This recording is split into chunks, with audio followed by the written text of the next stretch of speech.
Fala galera, Insurecast na área, começando aqui mais um episódio.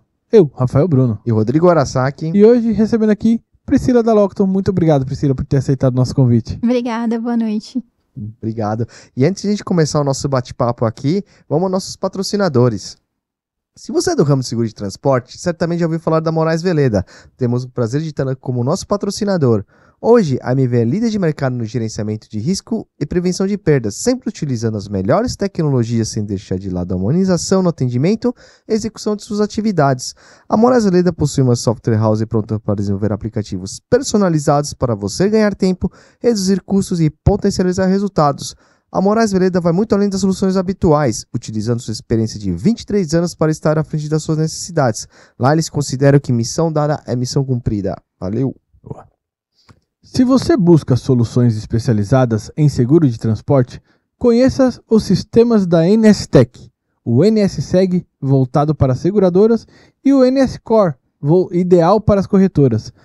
Ambos os sistemas trazem mais inteligência e automação para toda a jornada de transportes, desde a cotação, averbação, faturamento até sinistro.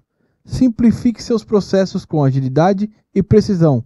Aponte sua câmera para o QR Code ou acesse nsseg.com.br e nscore.com.br, o core com 2 R's, viu pessoal? Para saber mais, é isso aí. Obrigado ao pessoal da NSTech aí por estar conosco nessa jornada aí. Isso aí, valeu! E como de costume, sempre deixando aqui a indicação de um livro, Seguros de Risco de Engenharia no Brasil, de Walter Polido, e uma série aqui de contribuintes. Tá aí, pessoal, um abraço para a editora Roncarate, sempre prestigiando o canal aqui. E quem quiser comprar esse livro, Japinha, faz o quê? Quem quiser comprar esse livro, acesse o nosso site www.insurecast.com.br. Lá você vai ter um link para acessar a loja Insure Store. Dentro dela você vai conseguir adquirir, além desse livro aqui do próprio Walter, que já esteve aqui conosco no nosso canal, outros livros da editora Roncarate. Fora isso, você consegue adquirir a nossa canequinha, a nossa carretinha que está acabando, ó. É a última unidade, está em promoção. Entra lá, clica lá, compra, dá pro seu filho, coloca na tua estante, é bem legal. Boa. E quem quiser ajudar a gente, pessoal, patrocínio@insurecast.com.br, ou não quer patrocinar, mas quer dar aquela fortalecida na nossa amizade, tem um botãozinho aí de valeu demais, tá certo? Além disso, você tem a oportunidade de expor sua logomarca na nossa carretinha.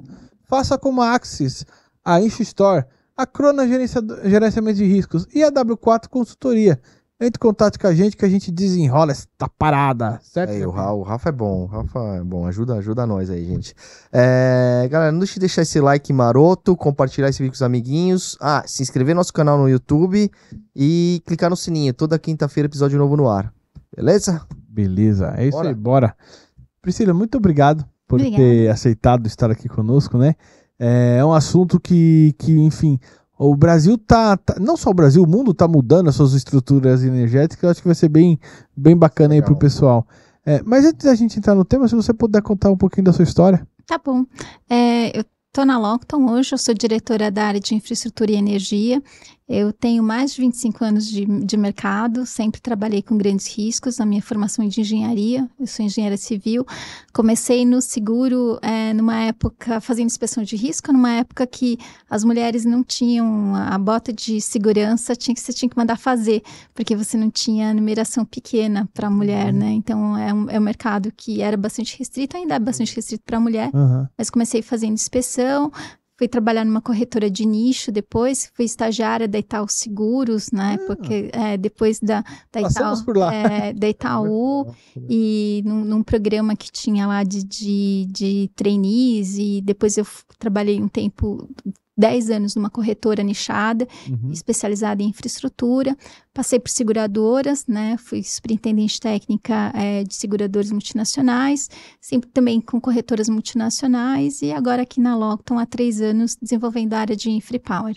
Boa. Legal. E como que você diria, Priscila, que está o momento, assim, no que se refere a oportunidades, né? Porque a gente já teve alguns outros episódios assim que a gente sempre fala, o Brasil ele tem investido muito em energia sustentável, né? Sim. De fato é isso, a gente está tendo bastante oportunidades. Como é que você... Sim, e ainda vai ter, né? Porque o Brasil, ele tem uma costa muito grande, ele tem muitos recursos naturais, ele tem um potencial grande para desenvolver energias renováveis. A engenharia do Brasil se mostrou ao longo das últimas 2 décadas, assim, muito importante no sentido de sobrepor todos os desafios de logística, né? Eu sempre, quando eu preciso explicar para o mercado internacional o que é fazer seguro de engenharia dentro do Brasil, grandes projetos dentro do Brasil, o cara, acima de tudo, ele é um guerreiro, né? Porque a gente tem desafios logísticos, né? Você levar grandes pás eólicas até o extremo do Nordeste do Brasil, com as estradas que a gente tem, com as nossas rodovias, com os problemas de portos, enfim, é um grande desafio e a engenharia do Brasil ela é muito resiliente, né? Inclusive, eu sempre insisto nisso, né? A gente tem um preconceito com relação à América Latina e Brasil, mas o índice de sinistralidade, o loss ratio do Brasil, ele é muito menor do que o da Europa e dos Estados Unidos. Então, você vê, exato, se você pegar em relação a sinistros de risco de engenharia, então, se você fizer uma comparação, a gente não é pior, né? Mas tem um preconceito pelo fato de sermos latinos, né? Então, a gente sempre é muito sabatinado, escrutinado quando a gente vai defender um risco, mas a engenharia brasileira ela é muito competente, ela se provou nisso. E a gente, sim, ainda tem muito mercado a ser desenvolvido, tem muito potencial. As mudanças que a gente teve recentes no cenário político, né, também favoreceram no sentido de aumentar o risco país, e aí com isso você também tem mais investimento internacional vindo para o Brasil. Então a gente sempre vê o Brasil com muita perspectiva positiva, né. O que vai acontecer são os ciclos, né, então na infraestrutura quanto na energia, a gente teve ciclos e os ciclos vão acontecendo. Então, a gente teve um primeiro momento onde você tinha muita construção de termoelétrica, depois com hidrelétricas, grandes hidrelétricas, a Angra, 50 anos atrás, né? Depois a gente teve, em função do Proinfa, que foi um projeto assinado pelo presidente Fernando Henrique Cardoso, mas quem implementou foi a Dilma, na época que ela foi no primeiro mandato como ministra. Ela implementou o Proinfa, que foi o grande fomentador de energia renovável no Brasil, com todos os problemas que ele teve, mas o que a gente tem de energia renovável foi o Proinfa que desenvolveu, porque era um contrato muito interessante do ponto de vista do payback para você fazer investimento em renovável no Brasil. Então, valia a pena fazer PCHs, e as primeiras eólicas foram patrocinadas e fomentadas pelo Proinfa. Depois a gente teve uma ascensão muito grande das eólicas, no sentido de que as tecnologias foram de geração de 1.4 e hoje 7.9, então em 15 anos as tecnologias se desenvolveram muito rapidamente. O mercado segurador pagou pela dor desse crescimento, né? A gente teve grandes perdas em função desse crescimento acelerado também. A gente está vivendo o grande momento do solar no Brasil, em função do preço dos painéis ter barateado e tudo, e o GD em função do marco regulatório da geração distribuída. E a gente vai ainda ver as outras ondas, né? Então, a gente está esperando a parte de battery storage, como é que vai ser o armazenamento por baterias, que a gente já está vendo acontecer no Chile e no Brasil ainda não chegou. A gente vai ver a fase do hidrogênio e outras fontes, porque esse mercado ele é muito dinâmico. Mas sim, o Brasil tem grande potencial em função de todos os recursos que ele tem. O Brasil, ele sempre foi reconhecido também por conta a gente se falava de energia renovável, né? Mas até por conta do país ser continental e ter muitas rios e tal, é muito por energia através de hidroelétricas, né? Sim. Essa questão, assim, eu não tenho esse conhecimento, mas hoje, o que rege mais, o que produz mais energia hoje, ainda continua sendo com as hidrelétricas ou Sim, a gente tem uma matriz importante hidrelétrica e ela, na verdade, que controla o preço da energia, né? O preço da energia, ele varia em função do nível dos reservatórios, porque hoje a hidrelétrica, ela é a nossa grande poupança de energia, né? Então, por que elas deixaram de ser construídas, né? Com o tempo, o mercado foi percebendo que as grandes inundações que as hidrelétricas provocam, né? Você tem que ter áreas alagadas muito grandes, não eram tão amigas do meio ambiente assim, porque você tem florestas que são alagadas, você tem biomas que são afetados, você tem uma alteração no curso do rio, né? Então, a gente começou a ter movimentos sociais indo contra as grandes hidrelétricas, a própria putrefação daquele material que ficou na zona alagada, ela também produz CO2, então ela, de alguma forma, acaba não sendo tão verde assim, né? E foi por isso que começaram a construir as PCHs, as pequenas centrais hidrelétricas, que não têm área de reserva, são chamados fio d'água, né? Então, você não tem grandes reservatórios. Mas, para além da questão, né, socioambiental e política que envolve toda essa discussão, o fato é que a nossa reserva de energia está nas hidrelétricas, porque na hidrelétrica você pode gerar de dia ou de noite, né? Então, se os reservatórios estão cheios, você tem lá uma poupança de energia, porque você pode abrir as comportas e começar a gerar energia. Agora, como a gente está vivendo um início de uma crise hídrica em função do efeito do Laninha, os reservatórios estão com menos reserva. Então, você começa a ter que chamar as termoelétricas para dar estabilidade para o sistema. Mas a hidrelétrica, ela tem um papel muito importante de equilibrar o preço da energia no Brasil. Ela ainda é uma matriz muito importante e o preço da energia, ele varia diretamente em função das reservas hidrelétricas que a gente tem. E de alguma forma, esses projetos que existem, que nem você comentou do Chile, né? E, enfim, não sei como está discutido isso no Brasil. Esses armazenamentos de energia em bateria vêm para suprir um pouco dessa necessidade de você ter ali uma reserva quando não está produzindo? Ele é um paliativo, porque, na verdade, hoje o grande gargalo do Brasil é a transmissão, né? A gente, em função da pandemia, alguns leilões de transmissão de energia, eles foram atrasados, né?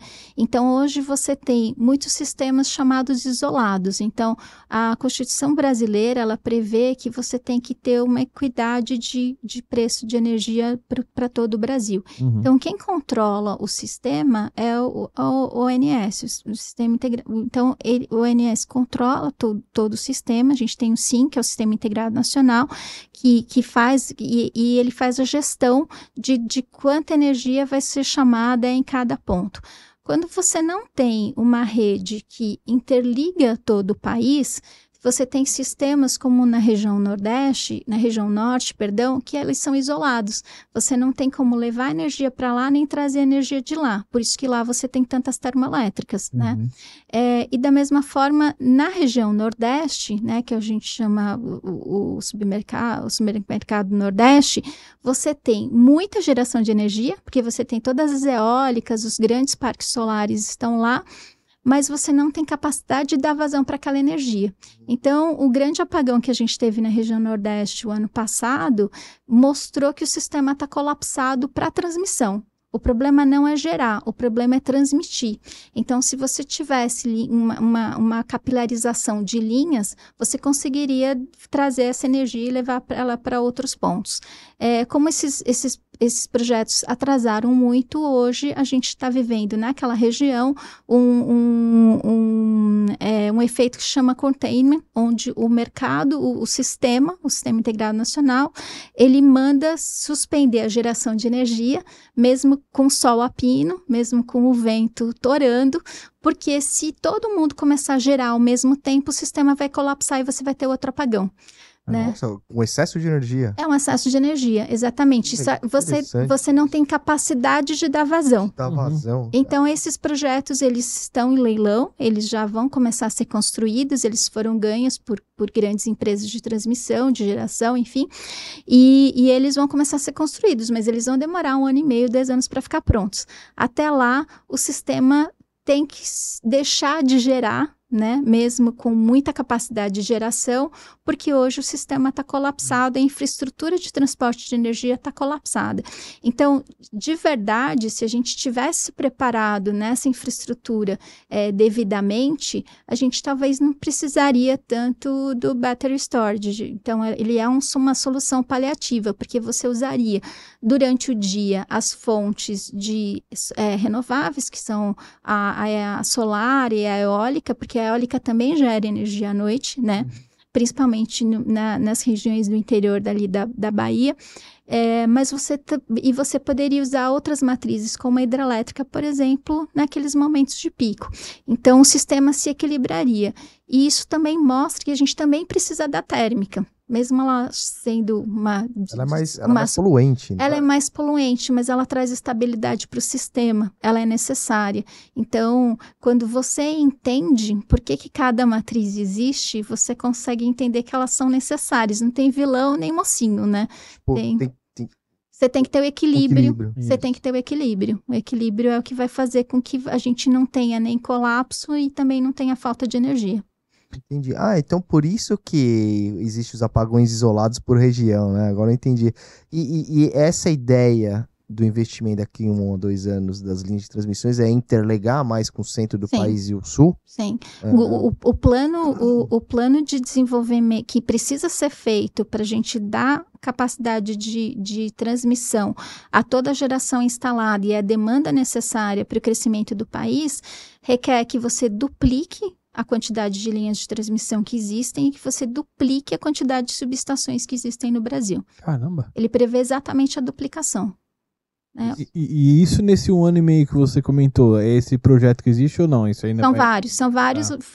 Houveram 4 ou 5 leilões nos últimos anos e vão acontecer outros ainda ao longo desse ano, mas hoje, de agora até 3 anos, no universo de 3 anos, já ganhos, tem 77 bilhões de reais em projetos de transmissão de energia que precisam ser feitos para a gente não ter um colapso no sistema. Caramba. Ou seja, o mercado vai precisar bastante seguro, né? Sim. E aí a gente entra naquela questão do preconceito que existe ou de questões que são dogmas que existem no mercado segurador, principalmente com relação à transmissão, né? Quando você vai para o mercado de resseguro, né? Você vê que isso é um risco excluído nos contratos, né? De transmissão, porque a gente exclui porque a gente sofreu muito com congelamento de linha. A gente exclui porque a gente teve muito problema com neve ou com incêndio. Eu falo, gente, o dia que a linha de transmissão congelar no Ceará, o mundo acabou, né? O seguro vai ser o menor problema. O seguro vai ser o menor problema. Então, mas a gente ainda tem esses dogmas, a gente ainda tem essa visão muito míope do que é o Brasil. Olha, a gente vai fazer uma linha de transmissão se ela até vinculada a um projeto de geração. Aí você fala assim, vou te mostrar o mapa do Brasil. Veja, o Brasil é um país continental. Eu preciso ter linhas de transmissão de 2.000, 3.000 quilômetros de extensão, porque o país é muito grande. Sim. Então, você sim vai ter só linha de transmissão, vai ter só subestação, ela não vai estar vinculada a um projeto de geração. Isso faz sentido na Europa, faz sentido em países menores, onde quase toda a infraestrutura já foi construída, né? Mas o Brasil é um país em construção, então não faz sentido você falar em linhas vinculadas à geração aqui no Brasil. Perfeito. E dentro da estrutura de seguros que você busca quando você vai atender um cliente como esse, tem desde da construção ali da estrutura e depois a manutenção daquilo, né? Ou como se fosse o seguro de property, eu não sei se Sim, é o seguro de property, exato. Mesmo para as linhas é o de property mesmo. Sim, também. E o de perda de receita. Perda de receita também. Dentro disso, onde que você acha que está mais difícil? É no property ou também para a construção das linhas é um mercado ainda difícil? Depende da tecnologia, né? Então, cada matriz tem uma dor, né? Então, quando você vai construir um projeto de térmica, a preocupação do mercado segurador sempre vai ser com relação à tecnologia, os testes, se você tiver um ciclo combinado, quando você colocar o vapor, se você vai ter um problema ali no teste de comissionamento. Na geração eólica, como eu disse, as tecnologias avançaram muito rapidamente, né? Então, as seguradoras hoje têm muita preocupação a saber se o equipamento é protótipo, se ele já foi devidamente testado, se ele já tem 8.000 horas de funcionamento, e como que ele se comporta em condições brasileiras. Porque o grande problema que aconteceu, para além da questão da velocidade de desenvolvimento das tecnologias, que se deu muito rapidamente, e o mercado teve que acompanhar isso, a gente tem uma questão também de tropicalização da tecnologia, porque essas tecnologias são desenvolvidas e testadas em países nórdicos, na Dinamarca, na Noruega, em túneis de vento em condições controladas. Aí você traz aquele aerogerador e coloca lá no sertão do Ceará, do Rio Grande do Norte, com 50 graus na cabeça, ele vai sobreaquecer. Então, você vai ter que colocar um sistema de resfriamento diferente. Você tem uma condição de vento para a qual ele foi projetado, que é um vento de costa. E você vai instalar esse aerogerador numa região onde você tem um vento com mais rugosidade, mais constante, ele vai ser mais solicitado e ele vai ter mais vibração, ele vai ter uma depreciação maior da vida útil dele. Então, tudo isso são questões locais, né? Então, eles tiveram que aprender com tudo isso. Então, hoje, para a eólica, essas são as preocupações. Para a solar, as tecnologias também avançaram muito rápido, né? Então, problemas com inversores, incêndios com inversores. Mas, no geral, tanto no property quanto no risco de engenharia, eu diria que hoje a gente tem 2 grandes problemas, né, no Brasil. O roubo, que é roubo de cabos, roubo de placas, são eventos que têm afetado de forma importante as seguradoras. Mesmo lá nos parques? Sim. É mesmo? Roubo da placa lá? Roubo de cabos também. Entendi. Roubo de cabos, inclusive do que está enterrado. O cabo... enterrado também? Sim. Os cabos são por conta de cobre? Cobre, exato. Caramba. Então, em alguns eles falam, esse cabo não tem cobre, não tem valor para venda, mas eles acabam sendo furtados. E também os danos da natureza, que como são energias renováveis, elas estão expostas ao tempo. Então, eventos de alagamento, eventos de vendaval têm afetado de forma importante essas tecnologias no geral. Então, o desafio hoje é mostrar para o mercado que esses projetos têm uma resiliência a essas exposições. Você comentou que a tropicalização e tal, porque teve que se adaptar ao nosso clima.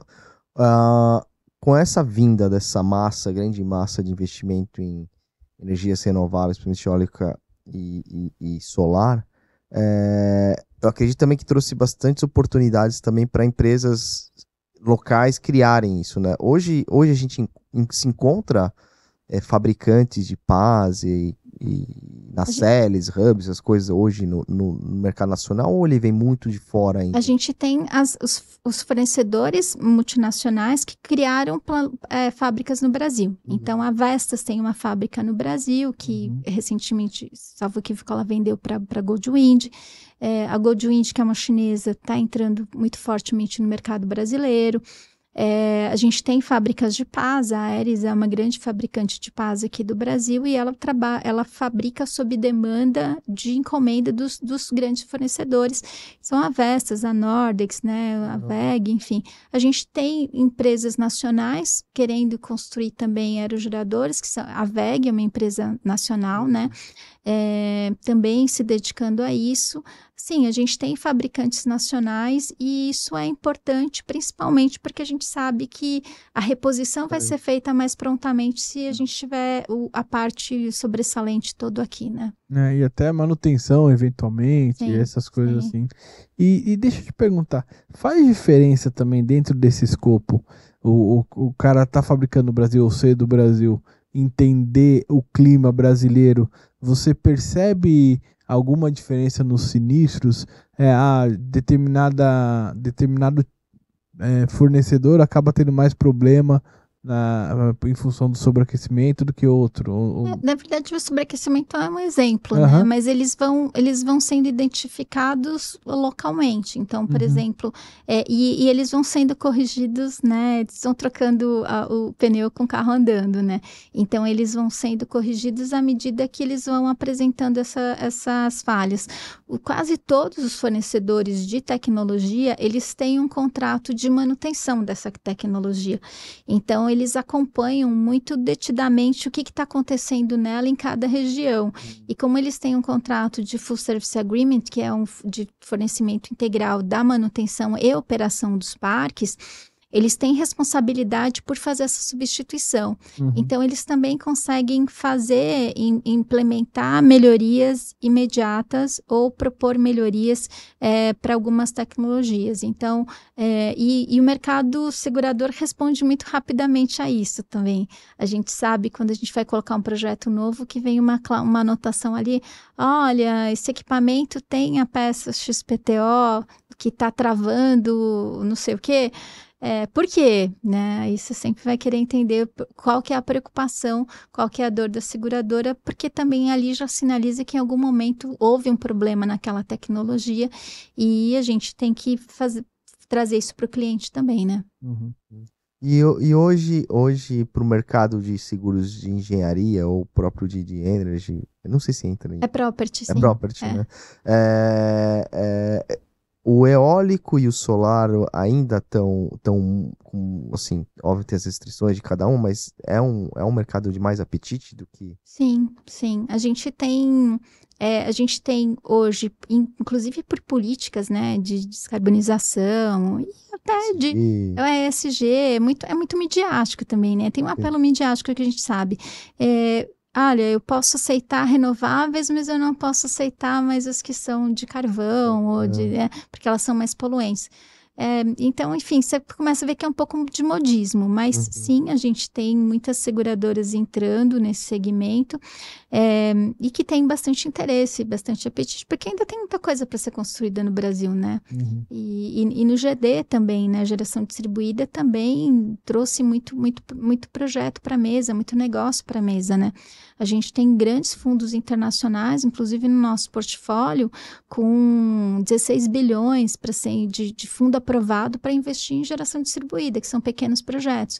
Então, você vê que tem muito dinheiro internacional, de investidores internacionais que querem ainda continuar investindo no Brasil. E o mercado, assim, você encontra bastante opções de seguradoras? Na maioria dos projetos tá sempre as mesmas ali com o seguro? Como é que tá? Então, o mercado, ele com o hard market, ele encolheu bastante. Então, a gente teve muitas que optaram por não trabalhar mais com energia no geral, não só renováveis, né? E o que a gente viu hoje no Brasil, fazendo seguro de energia especificamente, você não tem seguradoras nacionais, você tem seguradoras multinacionais, onde a caneta de subscrição também não está mais no Brasil. Então, eles têm que, a autoridade de subscrever passa por uma análise de um engenheiro de risco, né, que vai receber a primeira informação e vai dizer se ele pode seguir ou não na subscrição daquele risco. Então, hoje quase ninguém tem autoridade. E a subscrição está cada vez mais técnica, né? Então, é no detalhe de saber, olha, é uma tecnologia Vestas, qual modelo?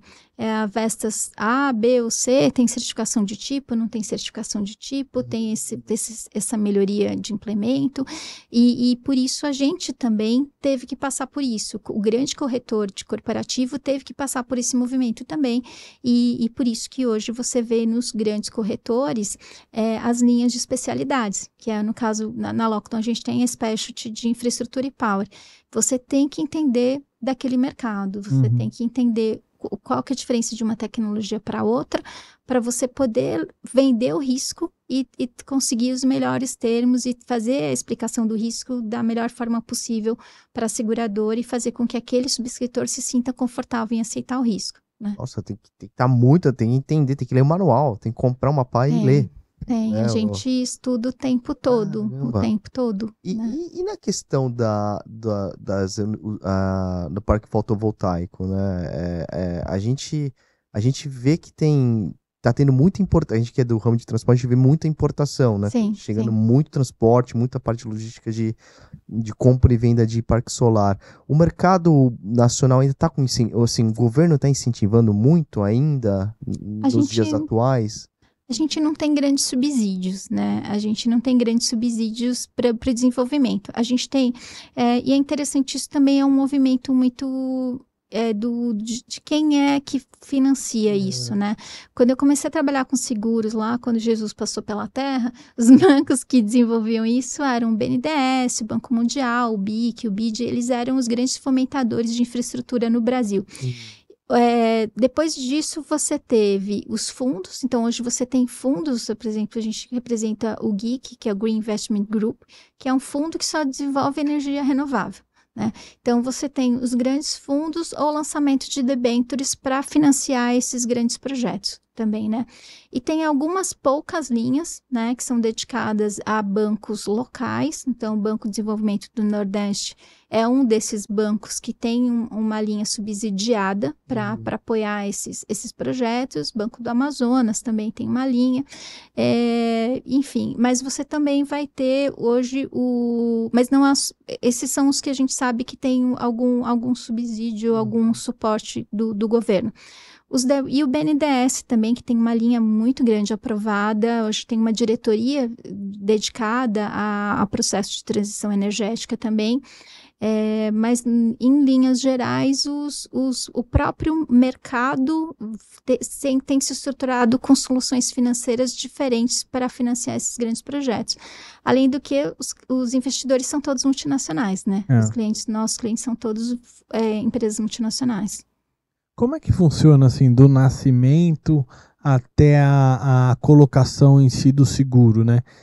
Porque eu imagino que você deve ser acessada enquanto ainda é só um projeto. Não vou dizer só uma ideia, mas ainda tá se estruturando muita coisa e eventualmente você até auxilia. Sim. Ali com alguma consultoria, obviamente sempre focando ali no seguro. Nesse momento, você chega também a tratar a parte de transporte, DSU, para depois ir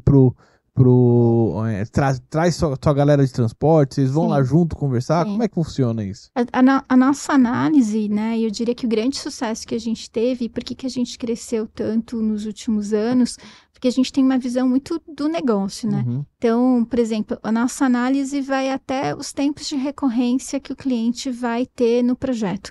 Então, a gente hoje tem uma área de Risk Analytics que fica na Colômbia, que ela entrega para a gente relatórios de exposição de danos, e onde a gente mostra para o cliente, olha, esse seu projeto, ele tem uma possibilidade de ter flash flood, de ter flooding, de ter descarga atmosférica, tem uma incidência maior de queda de raio. Então, eu estou vendo aqui o teu projeto básico, o teu sistema de drenagem, ele está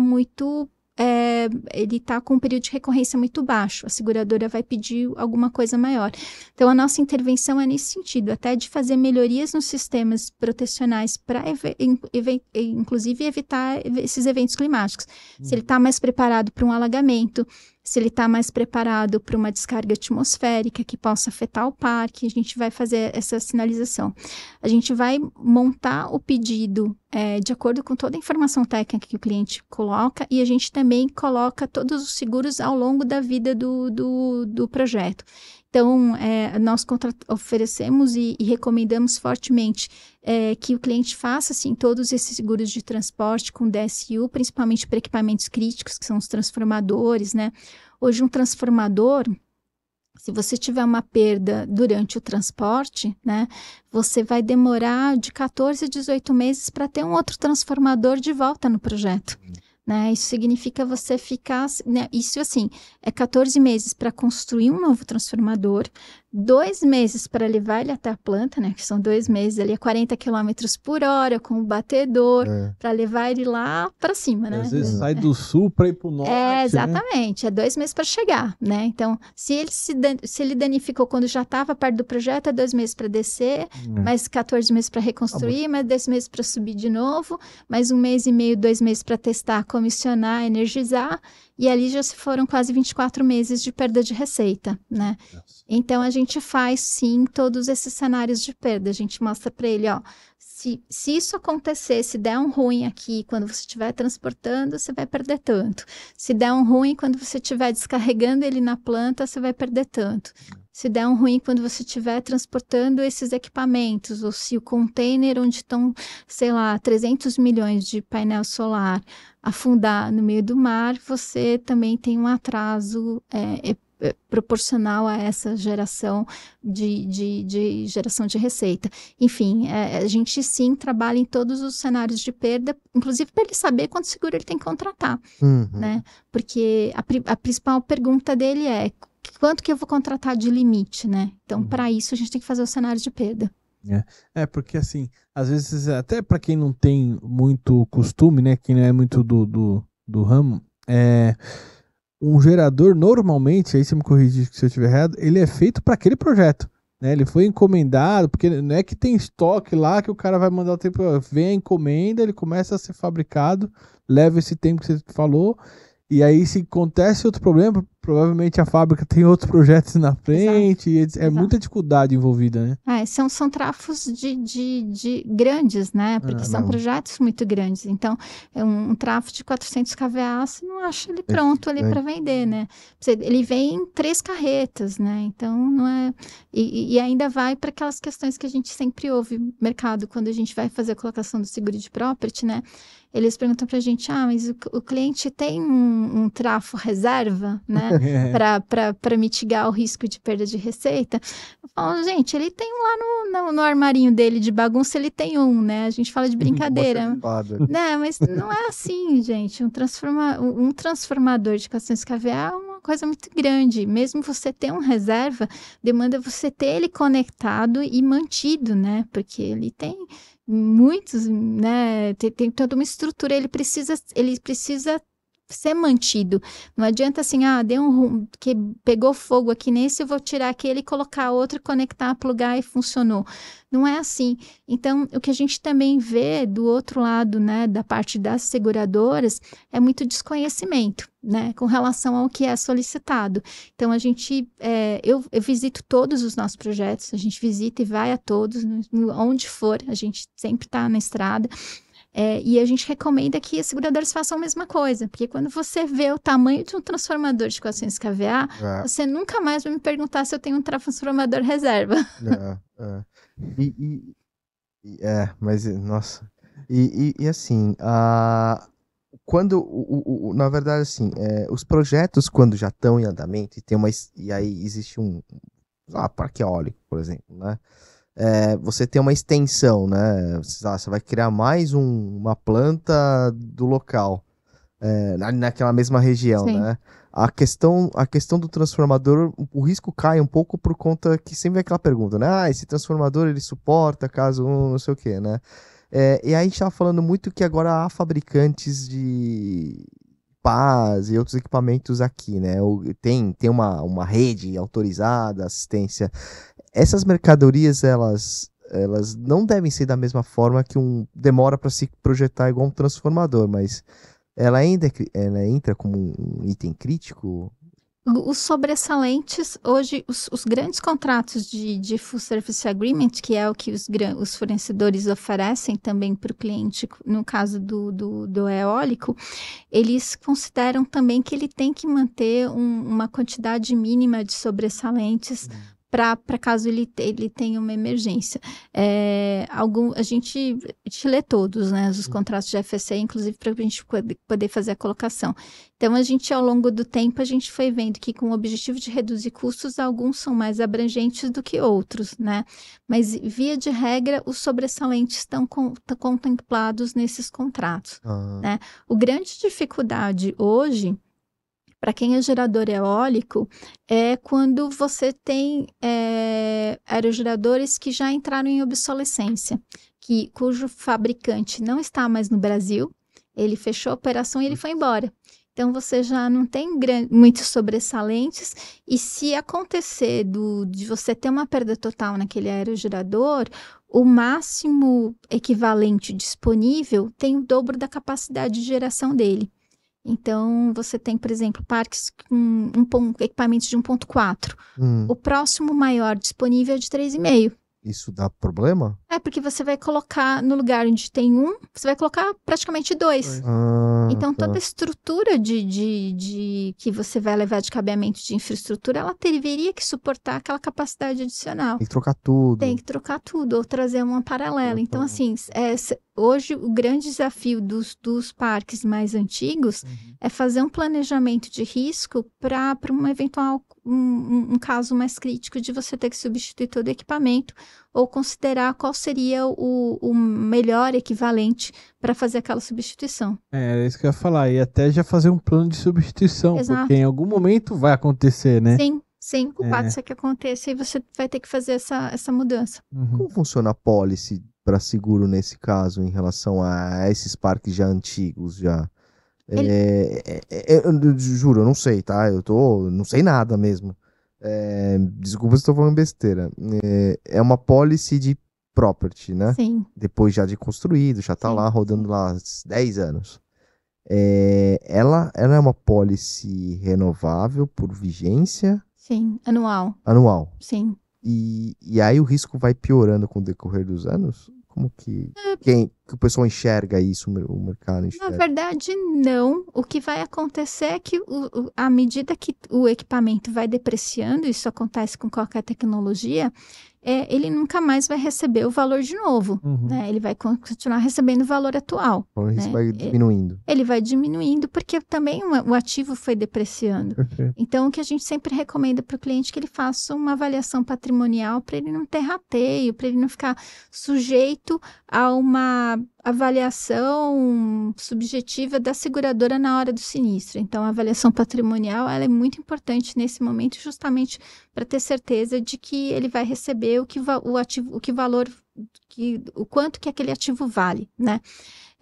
Entretanto, contudo, porém, ele não existe mais aquele ativo. Então, ele vai receber o valor de que seria o equivalente àquilo, mas ele ainda vai ser insuficiente para fazer a recomposição do dano.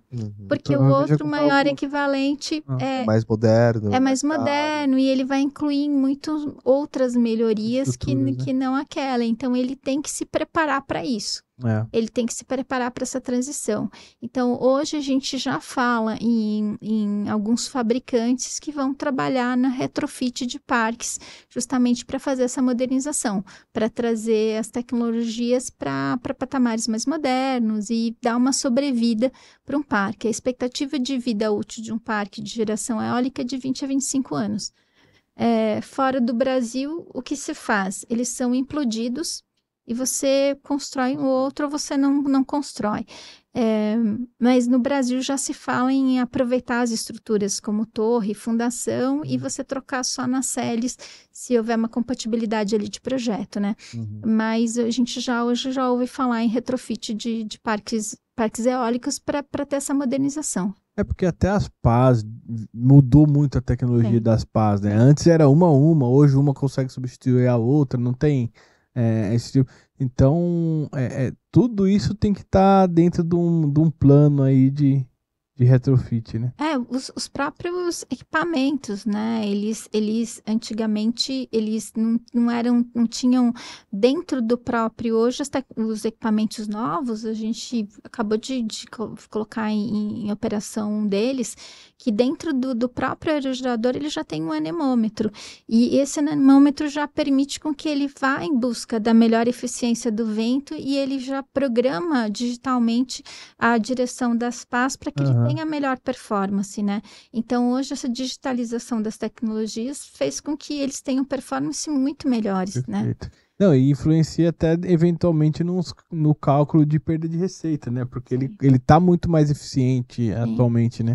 Sim. Eu vi essa tecnologia esses dias, eu achei... E tem muita concentração, só que tudo tem o bom e tem o ruim, né? Tem muito mais concentração de risco, né? Hoje, um aerogerador desses de grande capacidade, ele fica entre 25 e 30 milhões de reais. Então, se você perder um único equipamento, é uma perda importante, né? E o que normalmente acontece para se perder um equipamento? Tá mais vinculado a danos da natureza, incêndio? O que está mais comum? Olha, houve um tempo, né, que você tinha muitos sinistros de sobrevelocidade. Então, o aerogerador, quando ele pega a sobrevelocidade, ele começa a solicitar mais a própria nacelle, né, e aí ele vai se torcendo. Então, ele colapsa, ele vai se contorcendo e ele vai colapsando. Você pode ter incêndio dentro da nacelle, porque assim, o que é aquilo? É uma caixa, uma caixa de engrenagens, onde você tem multiplicadores internos que fazem com que uma única virada de pá, você lá dentro seja o equivalente a 10, 20 vezes aquilo, né? Então é uma engrenagem multiplicadora. Por ser uma engrenagem multiplicadora, ela está toda cheia de óleo, é uma caixa de óleo, né? Então, é uma caixa de óleo dentro de um quadrado com 50 graus lá em cima dela, sujeito a uma velocidade de fricção ali grande, né? Então, você tem uma condição bastante positiva para você ter um incêndio, né, interno. Se você não tiver um resfriamento adequado, ou se você tiver qualquer falha interna. Então, o que acontece são esses incêndios internos ou o colapso porque pegou sobrevelocidade. Você pode ter casos de raio também que afeta, mas hoje a maioria dos equipamentos novos tem sistemas de proteção de descarga atmosférica bem modernos, com aterramento bom também. Então, são esses casos que a gente vê. No Brasil, a gente não vê tantos, a gente não tem ventos extremos, né, que possam afetar. São poucos casos que a gente tem ouvido falar que se tem uma perda total de um equipamento.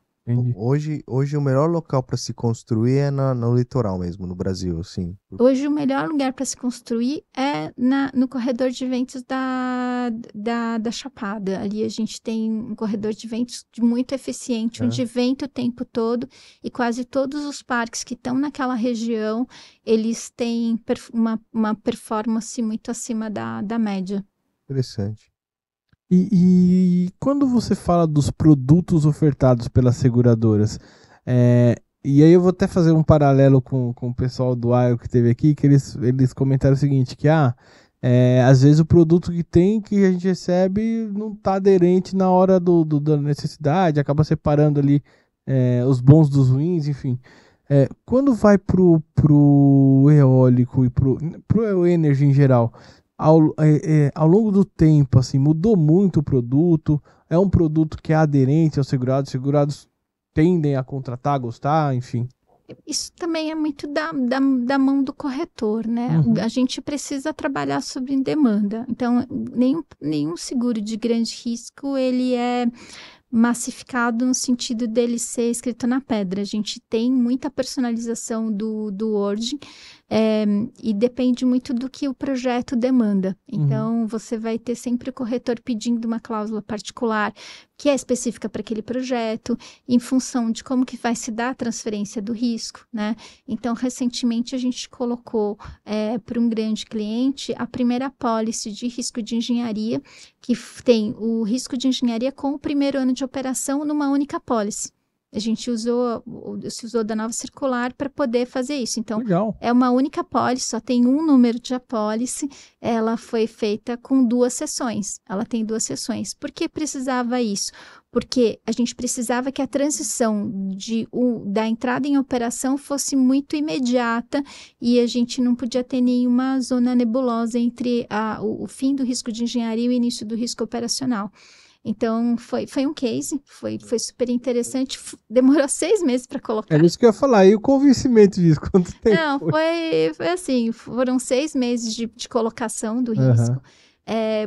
Muita paciência do cliente, porque ele precisava dessa solução e ele queria também, é um cliente que gosta muito de coisas inovadoras, ele gosta quando ele nos desafia e a gente consegue entregar alguma coisa diferente, mas foi bastante complexo, porque é um valor em risco de quase 5 bilhões de reais, então tinha muito resseguro facultativo envolvido. É muita gente envolvida, né? A conciliação dos slips foi um inferno na terra, mas a gente conseguiu, foi muito legal. Depois que a gente acabou, a gente falou, meu Deus.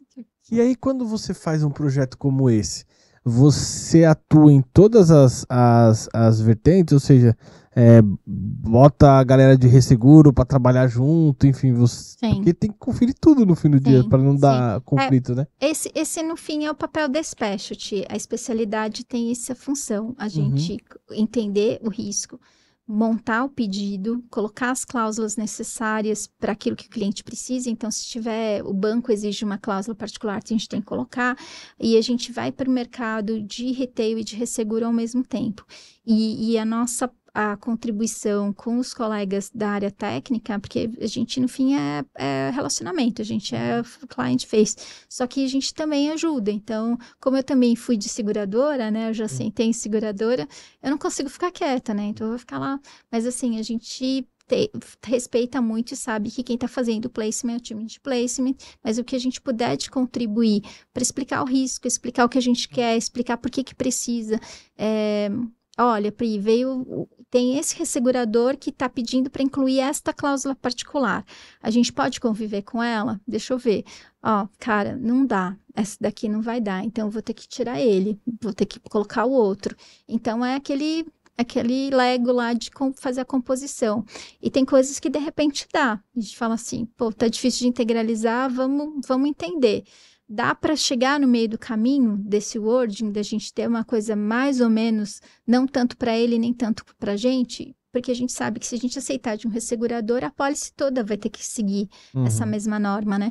Então, o nosso trabalho é muito de trabalhar a muitas mãos com as áreas de resseguro e com a área técnica de retail, para a gente construir. E assim, eu sou muito feliz de trabalhar na Lockton, porque a gente tem gente muito boa tecnicamente, o time de placement é muito bom, é muito competente, a nossa área de resseguro igualmente. Então, a gente não conseguiria fazer o que a gente faz se não tivesse gente muito maluca, que nem a gente, que compra a ideia e que fala, vamos fazer acontecer, né? Mas você tem que ter essa sinergia dentro de casa, porque senão o negócio não sai.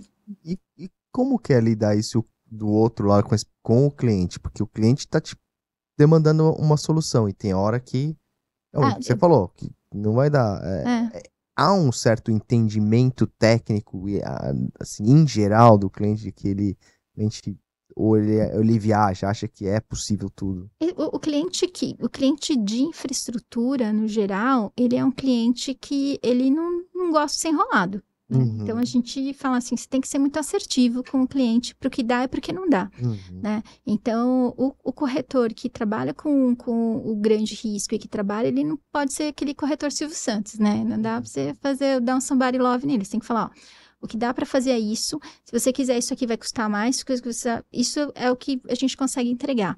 Quando você é muito transparente com ele e vai fazendo a gestão das expectativas, você consegue fazer com que a tua vida seja um pouco mais tranquila, no sentido de que você... ao longo do tempo, você vai conquistando também uma confiança. O cliente reconhece em você um conhecimento daquela indústria e ele confia no que você está dizendo. Mas, principalmente, é trazer ele para a conversa. Então, os roadshows, a gente coloca ele na frente do possível mercado que vai trazer a solução. E aí a gente deixa o mercado falar para ele onde que está a dor. Então a gente precisa de mais informação sobre isso, né? E a gente vai fazendo essa gestão da expectativa, mas óbvio, é sempre tenso, né? Você fica, nesse caso, por exemplo, demorou bastante a colocação, porque era muito complexa, né? Não é esperado que demore tanto.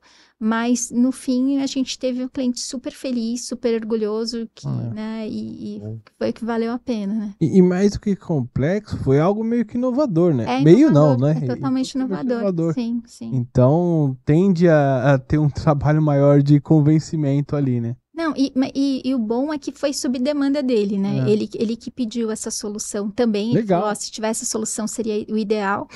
E a gente falou, a gente precisa desenvolver, primeiro achar uma seguradora que esteja disposta a colocar esse, porque é um produto novo, né? Tem questão regulatória de SUSEP, tem todo um caminho, né, a ser trilhado. E a gente tem um cliente que é muito parceiro no sentido de dar informação e muito disponível, né? Porque assim, legal. olha, agora o ressegurador X quer saber o que vai acontecer se a vaca voar. Aí você fala assim, vamos botar o pessoal do projeto. Olha, se a vaca voar, vai acontecer isso, entendeu?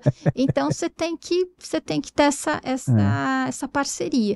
E esse cliente, ele é fora do comum. Ele, além de ele conhecer muito o negócio dele, ele é muito colaborativo. Legal. No sentido de trazer a informação quando a gente precisa. Imagina até que para sentar todo mundo, tem uma hora que, vamos sentar todo mundo aqui, vamos discutir para onde dá para ir para lá, porque Sim. Precisa, né? Sim. E deixa eu te perguntar, esses eventos que aconteceram aqui no Brasil, no Sul especialmente, mas talvez tende a ter outros eventos isolados em determinados locais diferentes, tem preocupado de alguma forma? Você tem percebido uma dificuldade maior de lidar com isso? Você até comentou que às vezes os riscos estão subestipulados e aí acaba caindo na cláusula de rateio. Você percebeu alguma coisa nesses eventos do Sul em relação a isso também? A gente percebeu uma preocupação maior e assim, a gente sempre, quando a gente trabalha numa renovação ou num projeto novo, a gente já fez a análise do risco, né? Então a gente fala, olha, os relatórios de Cat Assessment, eles mostram que você tem essa exposição. Vamos trabalhar um limite maior, não sei o quê. E assim, bem ou mal, não é diferente de qualquer indústria, o cliente vai olhar preço, né? Ele vai olhar preço. E o drive de preço, ele é mandatório. Então ele fala assim, não, mas vai custar quanto a mais? Vai custar um pouco a mais, mas você vai estar melhor coberto. Então, ao longo do tempo, a gente vinha com esse discurso, né? E a gente tinha uma resistência em função de preço, né? Depois que a gente teve os eventos no Sul, a gente começou a ver alguns risk managers muito mais preocupados com isso, porque eles começaram a ser questionados também pelo board das companhias, pelos acionistas, né? Por que o seguro foi contratado com limite tão baixo? Né? Por que não havia um relatório de avaliação patrimonial? Porque, mas o corretor ofereceu? O corretor ofereceu, mas a gente decidiu que não ia contratar porque a gente achava que não ia acontecer. Então, sim, a gente viu um movimento de maior preocupação dos clientes, né? Teve um caso que foi muito emblemático para a gente, que a gente apresentou para o cliente todos os possíveis cenários. O cliente ficou bravo, falou assim, mas isso não vai acontecer, por que você acha que isso vai acontecer? Eu tenho certeza que no meu risco não vai acontecer e tal. Eu falei, tudo bem, então vamos trabalhar com o limite menor. E, assim, a gente já estava com o risco todo integralizado, né? Estava para dar ordem quando teve os eventos no Sul. Aí ele falou assim, lembra aquele material que você me apresentou? Vamos aumentar o limite? Vamos. Né? Sim, foi bom, mas assim, quando a gente fala, né, eu falo que sim, 25 anos para todo, mas isso nunca vai acontecer, que eu já ouvi, eu já estava rica. É sempre assim, né? Infelizmente é um pouco na dor, né, que acaba. E a gente acho que até comentou isso, a questão hoje a gente tem bastante a questão da energia eólica, a questão do risco eólico, do risco de fotovoltaico, das hidrelétricas, termoelétricas. Tá se falando muito agora num desenvolvimento de outros tipos de energia, porque você falou, né? O mundo tá sempre em busca de alternativas, porque todo mundo acha que o petróleo vai acabar um dia, né? E com guerras e tudo acontecendo. Essa questão e eu vi esses dias, né? Eu sei que, por exemplo, a Toyota investe muito em energia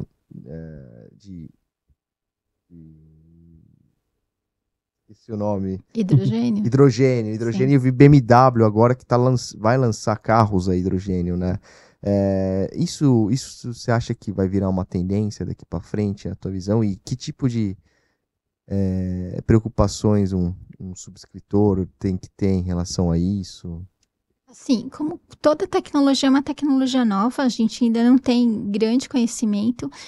Na Lockton, inclusive, no começo de outubro, eu fiquei 11 dias em Londres, também um pouco para entender com o nosso time global lá, como que o que a gente está esperando dessas tecnologias, quais são as principais exposições e tudo mais. A gente tem uma pessoa muito conhecedora lá, que ele é palestrante, ele palestra pelo mundo, inclusive ele vai estar aqui em novembro para um seminário que a gente vai dar para os nossos clientes para falar também dessas novas tecnologias. Mas ainda é bastante incipiente, no mundo ainda é bastante incipiente, a gente tem bastante coisa ainda a ser desenvolvida. Eu acho que assim, tem um caminho, né?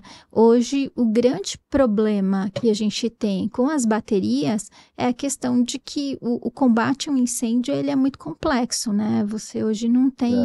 Então, a gente tem visto isso ainda de forma bastante recorrente. Mas eu penso que sim, a ideia é que à medida que as tecnologias vão avançando, elas vão se tornando mais seguras e é um caminho sem volta. É um caminho sem volta.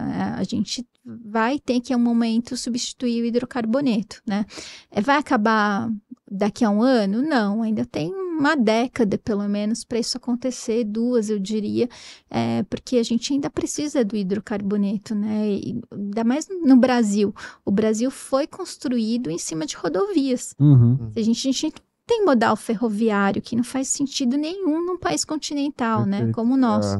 Então, mas por quê? Porque a Petrobras era a grande indústria e a gente precisava desenvolver, né, rodovias para que tudo isso fosse usado.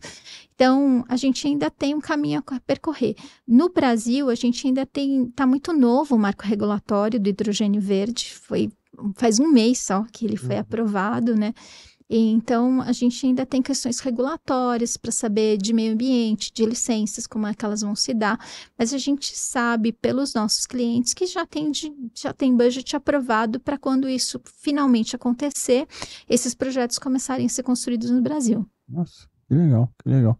E deixa eu te perguntar, dentro desse futuro, você acha que essas mudanças, quando elas ocorrem, o mercado ele acompanha? O mercado de seguros, ele acompanha lançando os novos produtos e tal, na velocidade necessária?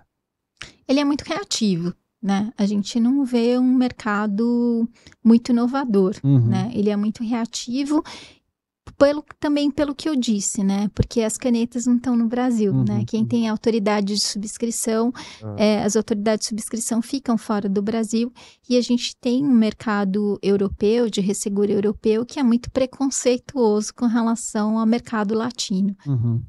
Em algumas situações com razão, né? Porque a gente já viu muita coisa errada acontecer, mas em alguns momentos também um pouco por desconhecimento, né? Então, mas a gente ainda tem que passar por isso. Então, eu penso que falta, assim, um pouco de inovação por parte das seguradoras. O que você vê, por exemplo, depois que a gente fez a primeira apólice, né, de risco de engenharia com o primeiro ano de operação, a gente tem mais 2 outras cedentes que vão querer disponibilizar isso e estão se estruturando para trazer essa solução.